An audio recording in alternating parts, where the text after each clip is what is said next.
Petrie. Perdu la trace de 3 milliards de dollars, puis là, il voudrait se fourrer le nez dans les négociations des sociétés d'État. Hey, il est déjà pas capable de faire sa job, il peut-tu se mêler de ses affaires? Les ils ne cessent d'attaquer Radio-Canada. Et là, il faudra leur faire confiance pour négocier avec les employés de ces sociétés-là. Mais voyons donc. Et c'est pas seulement les travailleurs syndiqués qui vont passer au tordeur. Les conservateurs se donnent maintenant le droit d'imposer des conditions de travail aussi aux employés non syndiqués. Pourquoi les conservateurs s'ingèrent dans les négociations? Pourquoi ils ne respectent pas l'indépendance des sociétés d'État?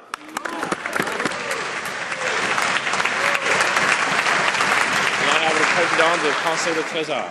C'est complètement faux, Monsieur le Président.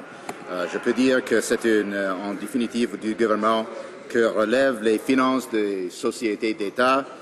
Nous devons nous assurer que les coûts sont soutenables. Le plan d'action économique 2013, Monsieur le Président, indique que le gouvernement se penchera sur les possibilités d'améliorer la viabilité financière des sociétés d'État, y compris des niveaux de rémunération. Monsieur le Président, it's important that we respect. Il est important que nous respections les contribuables et l'argent des contribuables. Nous devons donc assumer cette responsabilité au sein du gouvernement et auprès des sociétés de la Couronne. Le député de Rosemont-la-Petite-Patrie. Il faudrait d'abord trouver ces 3 milliards de dollars. De Radio-Canada, je rappelle le député qu'il doit s'adresser au président et non pas à ses collègues. L'honorable député de Rosemont-la-Petite-Patrie. From CBC de Radio-Canada à Poste-Canada à Via-Rail, les conservateurs s'arrogent maintenant de vastes nouveaux pouvoirs en matière de négociation collective au sein des sociétés d'État. D'une part, les conservateurs disent que ces sociétés sont indépendantes. D'autre part, ils foulent aux pieds la négociation collective.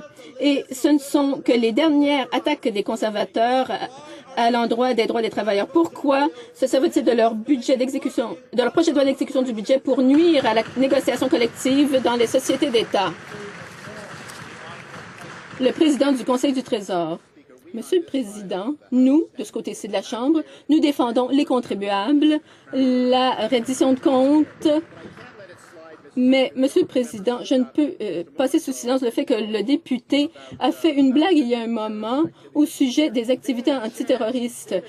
Ces députés ont eu la chance la semaine dernière de voter pour un projet de loi qui aurait permis d'améliorer notre capacité de lutter contre le terrorisme. Ils ont voté contre cette loi.